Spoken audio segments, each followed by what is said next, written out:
you can hear volume. Can you hear the audio, please? Is it audible? We can't hear it. You can't hear anything, is it? So you can see the screen though? Or yes. No? Yes. There's something moving? Yes, we see the hands and yes.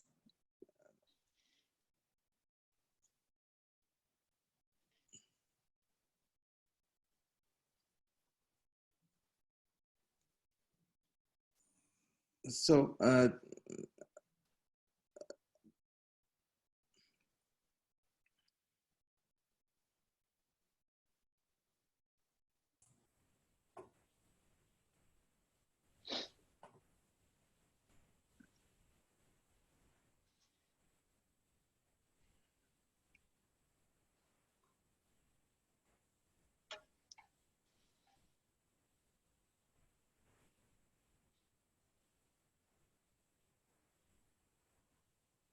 Well, that's cool. That was very cool.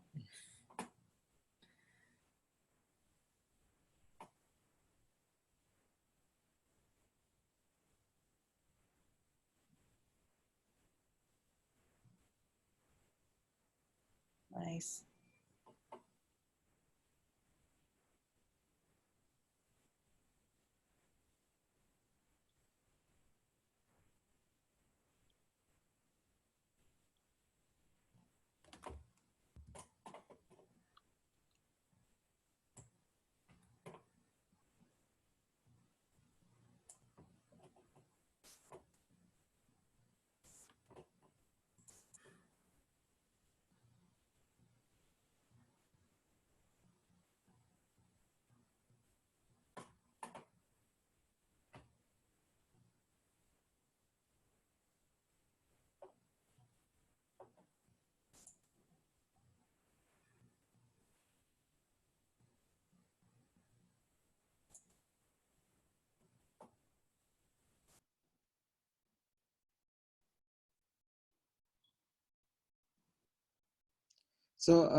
that was just a short video. I just wanted to kind of show that, you know, it's a subject of action.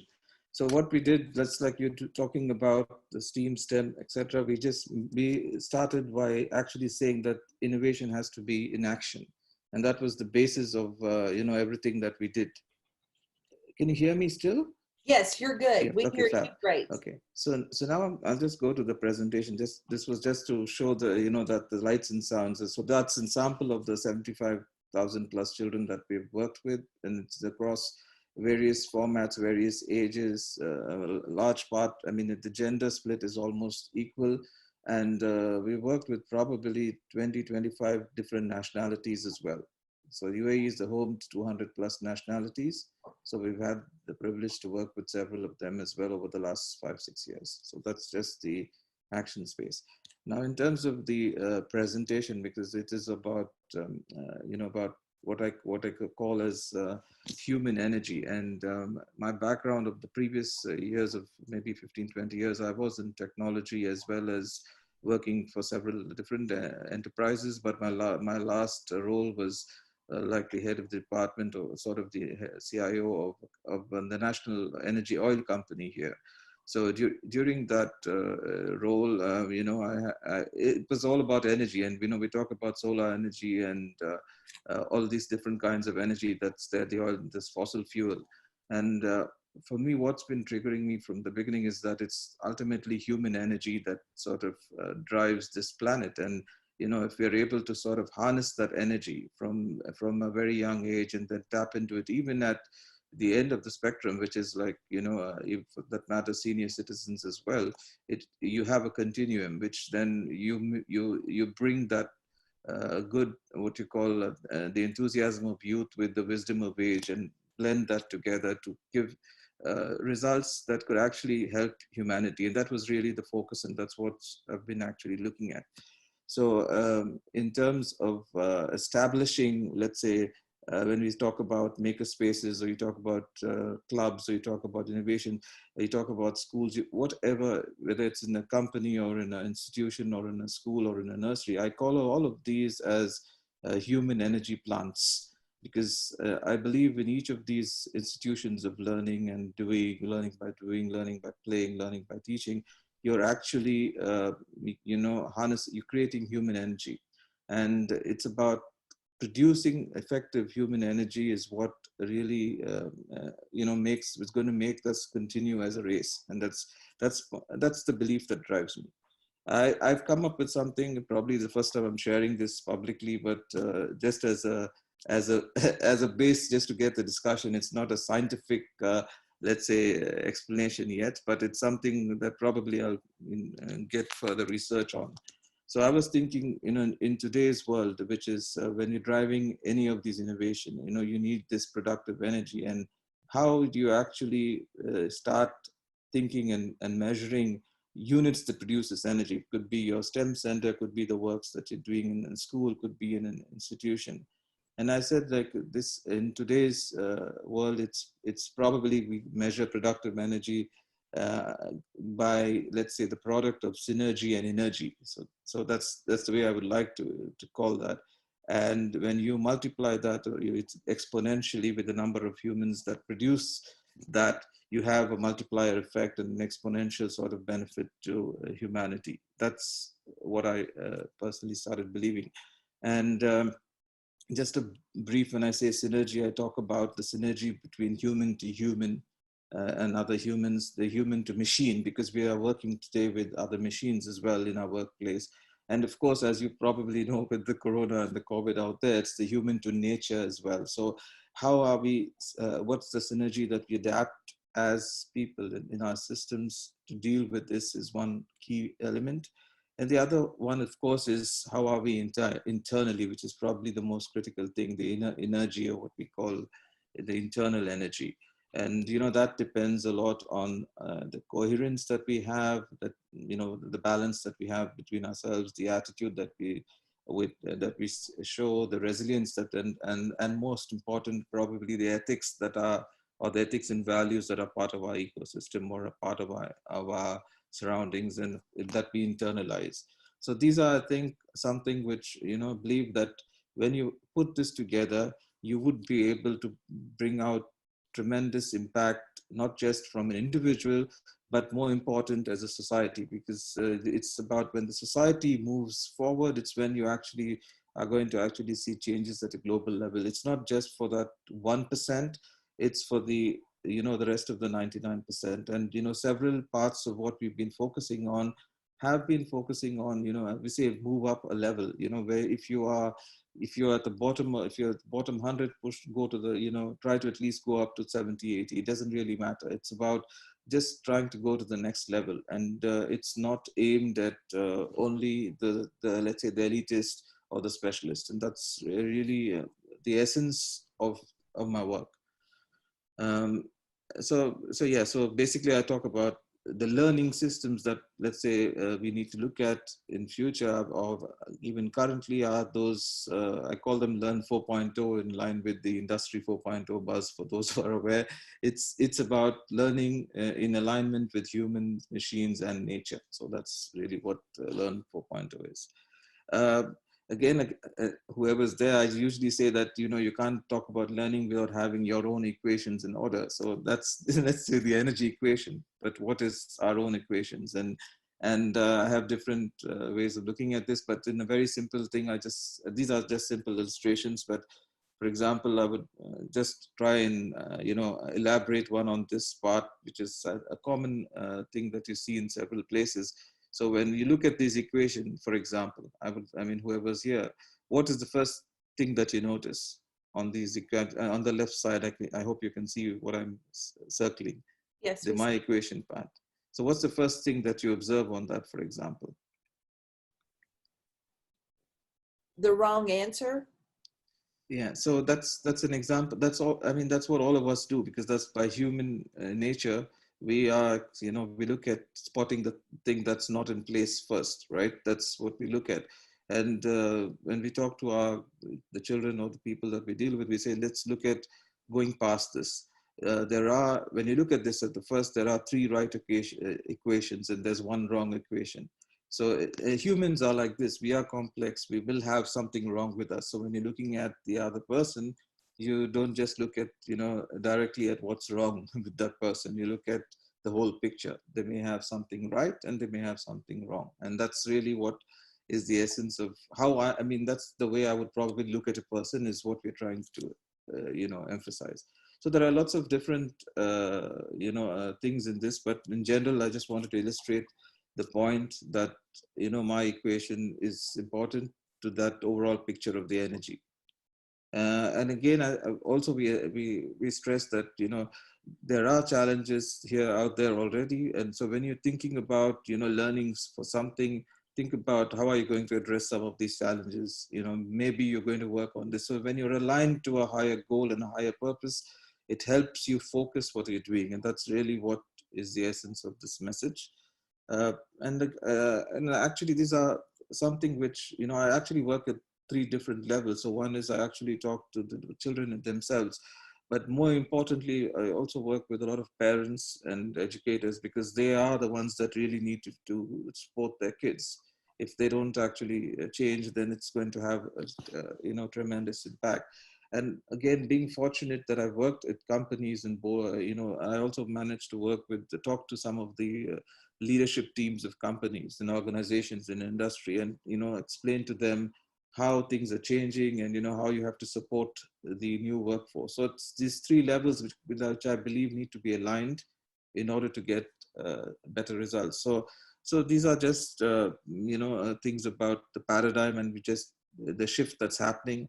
For an industry perspective, I always look at certain samples. I'll just summarize very quickly here. It's about a country like India, for example. The current system, we have over 100 million children out of school.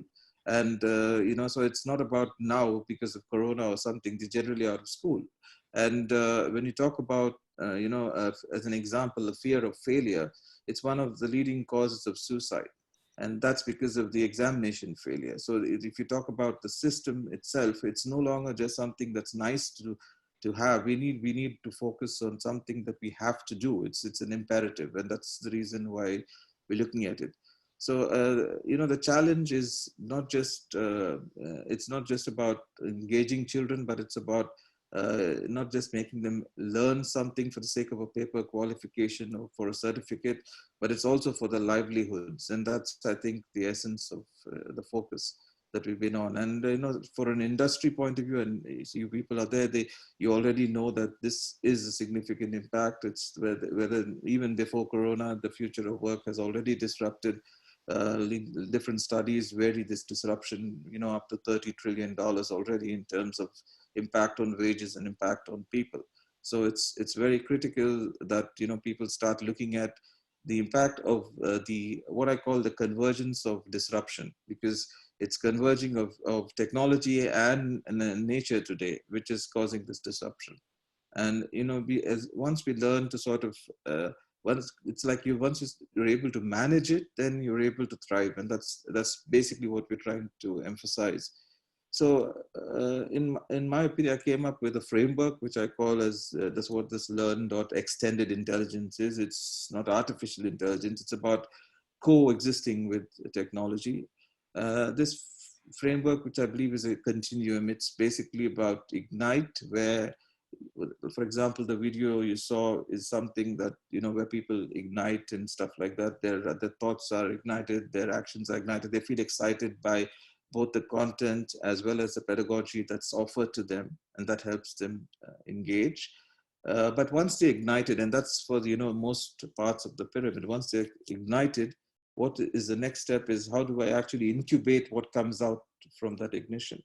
They may, maybe 30% of the children who go through that would come up with something which needs to be incubated. And what kind of incubators can be provided? Could it be, let's say, a convention? Could it be a summit? Could it be something which their inventions are taken to a place and showcase? So, this is where the incubation is.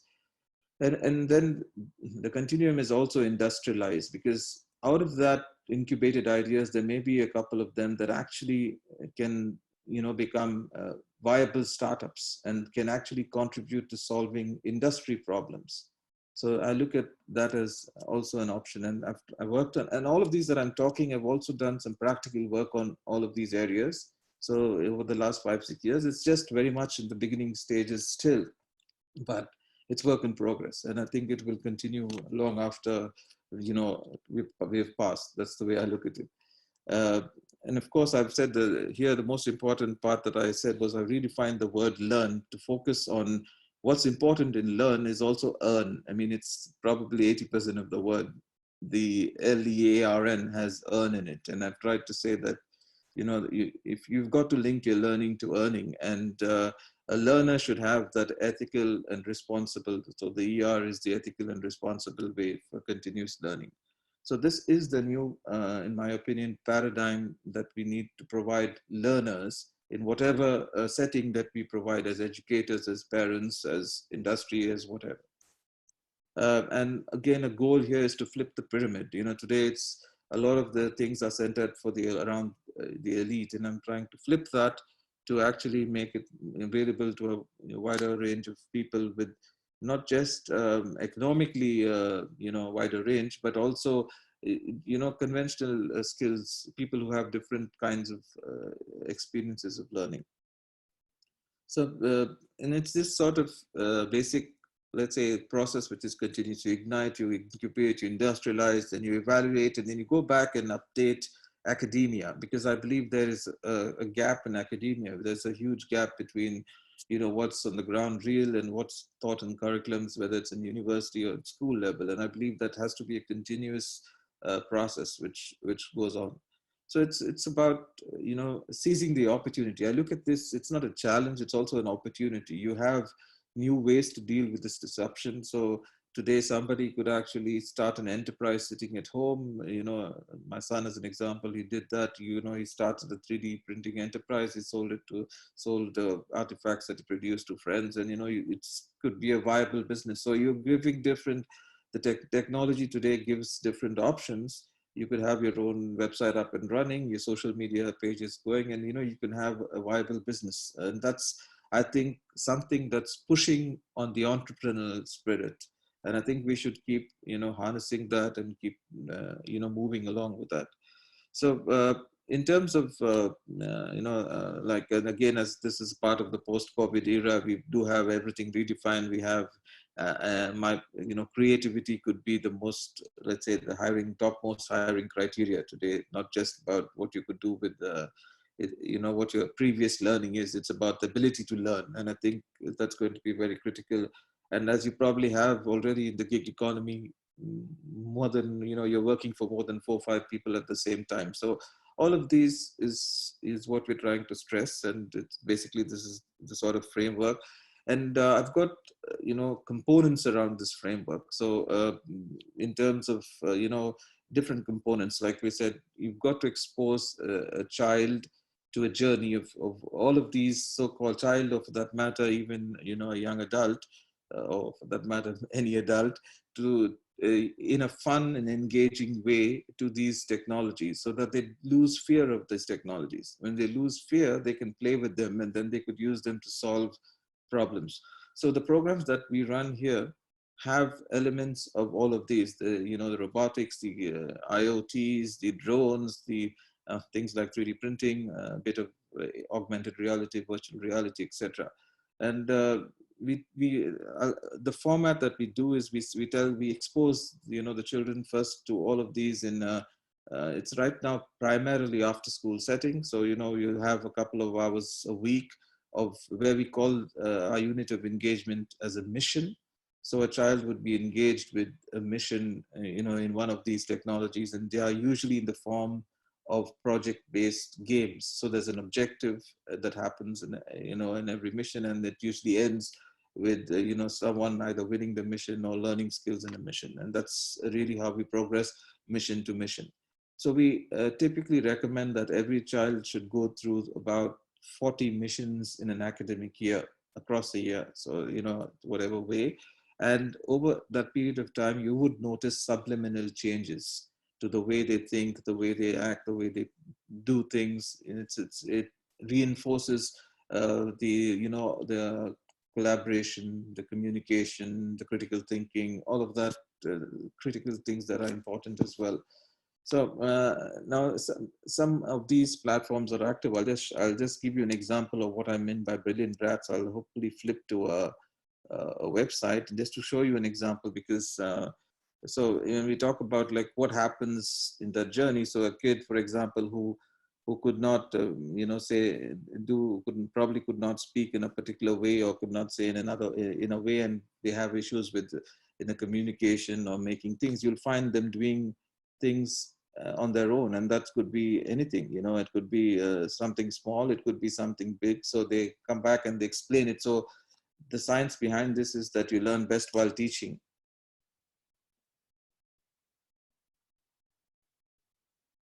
So this is an example where the kids come across on our platform, or which is a safe platform, and explain what they've learned. For example, in this case, how to do a fire alarm. It could be a various range of topics. It could be something from we have different categories, and people can go to various categories based on what they want. It's just one of the competitions, but the idea here is that you can have you have like you will have kids from different let's say from the topics that they can actually do, and it could be anything. It could be science, it could be DIY, it could be art and craft, it could be cooking. It's about bringing out the skills in children, and you find that children, when they are given this chance, they do things. And it's something that could be as simple as how do you fry an egg, and you'll have a child sitting somewhere and showing that as a skill. And some of them talk well, some of them let's say make videos without talking at all. Like for example, this is one of the videos where it doesn't talk, but it's all made just by action and words, and it depends on how you can do it. So I'm just showing you this thing just to give you the flavor of things that these kids can come out doing, and the ways that they can interact. Anyway, I'm giving you this was just an example of what's happening practically. And going back to the presentation. So the way I look at this is it's a journey. It's journey and what we call as grassroots technology, invention, entrepreneurship, and very significantly something we call as emotional coherence. This is I work with a partner from the UK who's a friend of mine. We try to be looking at what we call as coherence and resilience, where you use biofeedback. And this is something that we're trying to introduce, where you could actually look at your own, let's say your heart rate variability and rhythms, and see how do you control. So it becomes also part of your process. So it's not just technology, but you're also learning how to control your emotions and how to be self-sustaining. So that's, and we look at this as a journey. So you first, whatever, 30 weeks or so, you put them through a different series of sessions where you expose them to various technologies and various forms of let's say tools, as we call it. And finally you look at the invention convention, and then they can pitch at the invention locally or globally. I understand that I'm out of time, so I'm very sorry I've gone past the time. So if there's something I can stop right now. No, you're actually very good. You have a few more minutes. Our next speaker Okay. doesn't come on until 4:30, which is Okay. the half hour of wherever you are. Okay, so it's fine. It's just about 5 minutes more, then it's okay. So it's. I mean, I just have a couple more slides, so it's fine. So the idea here is really what I'm look at is when you're preparing kids or youth for the future of work or the future of learning, you look at a way that you work on sort of progressive exit strategy, where they first come in, they get ignited through various fun-filled kind of in project-based learning engagement and activities. Then when they are okay with that, and you find a set of them, they can actually participate in things like STEMI and stuff as invention. So that's unstructured learning, and now it becomes structured, where they want to actually invent and take it to the next level. And once they've got something, then like I showed you on the brilliant brats, they can actually showcase it and pitch it. So just they can not just pitch it, but they can also show it to others by teaching, explaining it to others. And that also reinforces their own learning tremendously. And of course, we looked at, we've so far not done global events, but we've done a lot of national level events. We call it our own STEM, we call them STEAMpreneur competitions. We call STEAM-based technopreneurs or entrepreneurs. And, they have, we've done that along with the Education Council and with other corporate supported bodies, including Lockheed Martin and a few other things like New York University and things like that. So we run these sort of competitions and showcase days where the children can, bring and showcase what they've done. And what we're looking at as this progresses to sort of get this, get them further into the global field. When I started here, say this activity 6-7 years ago, I was not an education sort of specialist or something. I've come into this, from being in the industry, and the ecosystem was very undeveloped or very underdeveloped as far as the place I sit in in 2014. So the first step was to actually take it to the masses, and we did a lot of public events, things that would make it very familiar. So it's out of the school, it's into so parents should feel what's happening. So a lot of our engagement was doing workshops with parents and children, working on things together, demystifying, technologies, etc. And that helped them support their kids back. And that's how we got the numbers. We also got support from, let's say, the public sector, where they understood how this is important to future jobs and stuff like that. So that's been, let's say, the journey, and we've got like a few things like, so I'll just give you, a few, let's say, practical operational platforms already create for the Igniter piece, Brilliant Brats, and for the incubator piece. And I've worked with the Gulf Downstream Association for the industrial piece. And just to give you an example of that in a video, so just to show you what, what we did in that area. So this is an example of, industry where we took the kids to the actual, an industry forum. This is, in this case, it's a downstream association. And they work in a setting along with the industry. So they get part of the trade show, they see what's happening. And they get a chance to actually put together, and so even the industry can see that these guys are capable of things, and also worked on a real practical, for example, challenge that could be there, like detecting a cold spot in a pipeline, so they actually made that as a mission there, and it was part of the thing. So this is just an example. So I just wanted to show you, the various practical pieces that we have in those areas. So the industry piece, is basically, where we've taken it.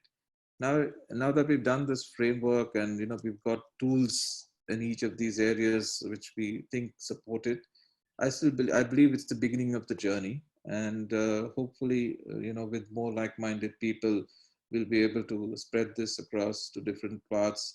The create part, of course, we work with our partners in Malaysia. We're looking at also we've done some work in India already, and hopefully, this will become a movement that grows. That's basically that's very simple, end to where we are at this moment. And thank you for the time.